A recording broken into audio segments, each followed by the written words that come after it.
Welcome. In this video lecture, I am going to give you the complete concept of Gibbs free energy by covering all these parts. Okay. So let's start. In previous lecture, I have covered Helmholtz free energy, where we have seen that Helmholtz free energy is a thermodynamic potential under a transformation where temperature and volume are constant. We say that Helmholtz free energy in final state will be always less than equals to the Helmholtz free energy in initial state, which means this is a thermodynamic potential and system always try to be in minimum free energy state. But this is only true for isothermal and isochoric transformation. What will happen if process of transformation will be different? Let's suppose the process of transformation is isothermal and isobaric. Isobaric means constant pressure. Under that scenario, Helmholtz free energy will no longer serve the purpose of thermodynamic potential. So we must look for different function which can be used as a thermodynamic potential for the transformation like isothermal and isobaric. Under this condition, we find that Gibbs free energy fit with our requirement, and Gibbs free energy is denoted by G, which is equals to internal energy minus temperature into entropy plus pressure into volume. That's how the concept of Gibbs free energy came. Let's derive this expression. Consider a thermodynamical system that undergoes a transformation where temperature and pressure is constant. Let's suppose this is the initial state, which is denoted by I, and it has Ui internal energy, Si entropy, T temperature, P pressure, and Vi the volume. And this system undergoes a transformation which is isothermal and isobaric, and it reaches a final state which is denoted by F, and it has UF amount of internal energy, SF amount of entropy, T and P is same because it's isothermal and isobaric, and final volume is Vf. Now under this transformation, total work done by the system is denoted by delta W, and heat exchange between system and surrounding is denoted by delta Q. So this is how all the state variables and function changes. Now we will going to derive the expression for G. From the Clausius theorem, we know that integration of dq over t from initial state to final state will be less than equals to difference in the entropy. What is dq here? Let's suppose we are going from initial state I to final state F in very small step, and in that small step the dq is the amount of heat exchange. So if you divide that dq by temperature T and you integrate over all steps, then it must be less than equals to the difference of entropy. Here equals to sign is valid for the reversible transformation and less than is valid for the irreversible transformation. Now as t is constant, we can take it out from the integration and we can multiply in the right hand side. So the expression become like this. Now we know the total heat exchange is delta Q. So this integral will be nothing but delta Q. Let's write this equation as equation 1. From first law of thermodynamics, we know that heat exchange delta Q will be equals to change in the internal energy of the system plus work done by the system. In gaseous system where pressure is constant and volume changes from Vi to Vf, under that condition work done is given by pressure into difference in the volume. So delta W can be written as P into delta V. That's why we are having P into delta V here. Now we can combine these two equations. If we combine, we can write delta U plus P delta V is less than equals to temperature into entropy difference. Just substitute the value of delta U and delta V. Delta U is nothing but UF minus UI. Delta V is VF minus VI. So we will get this expression.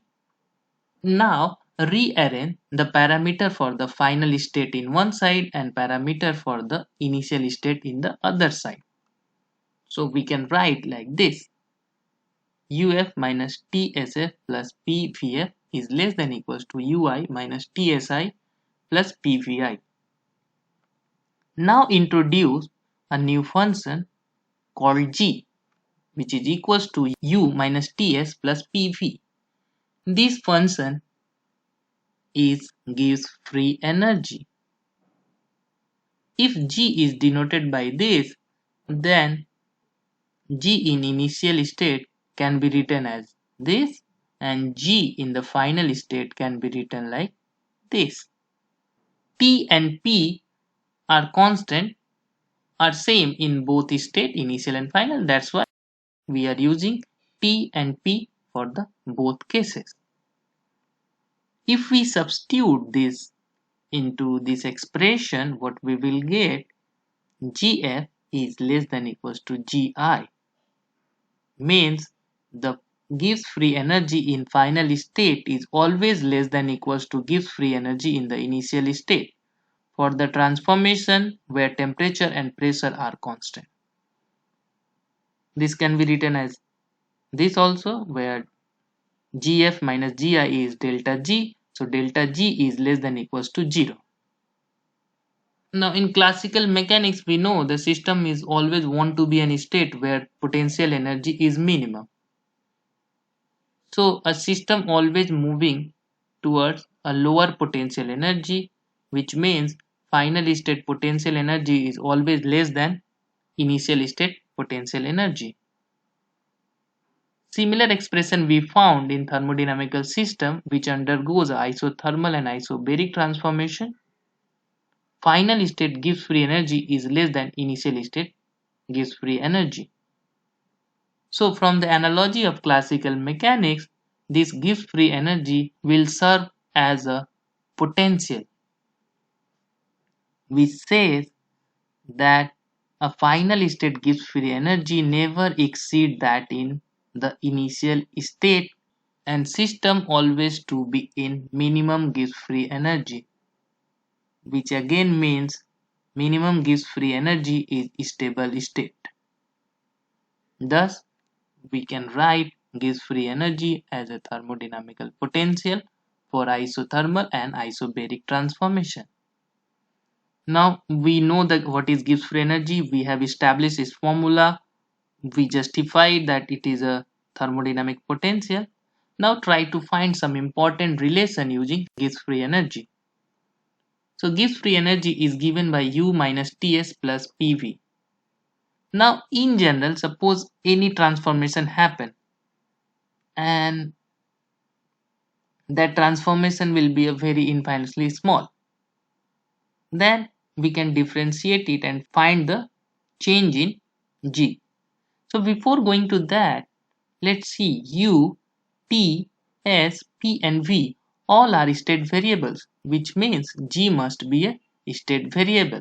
For an infinitesimal reversible process, change in G can be obtained by differentiating this.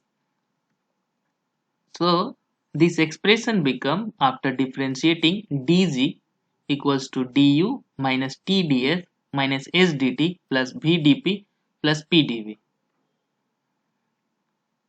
From the first law of thermodynamics, I have already discussed dq equals to du plus pdv.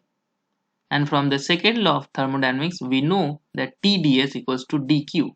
If we combine the first law and second law, we can write tds equals to du plus pdv.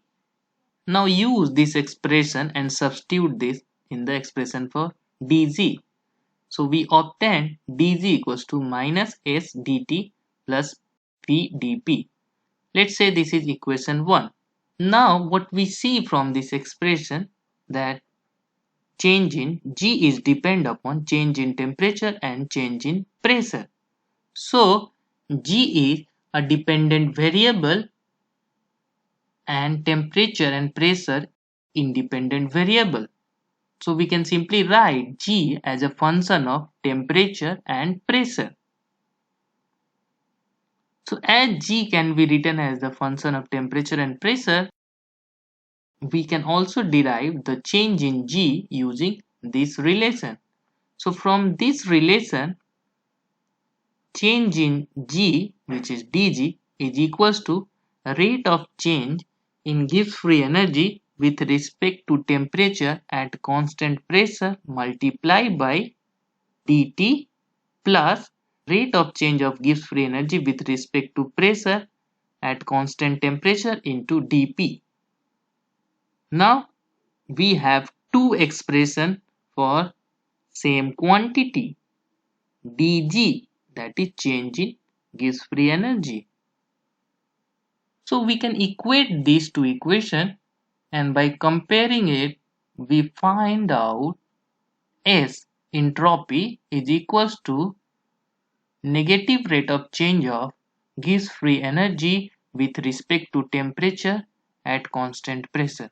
What it says that if the temperature of any system will increase, then Gibbs free energy will decrease, and that rate is proportional to entropy of that system. Similarly, from this we can get V is equals to del G upon del P at constant T. This equation says that Gibbs free energy increases with increase in pressure, and the rate of increase will depend upon this volume. So we have seen from here that if we know the Gibbs free energy, we can calculate other quantities like entropy and volume. So once we know G, a complete information about system's thermal property can be obtained. So hope these all derivations and concepts are clear to you. So I am stopping here. See you. Thank you.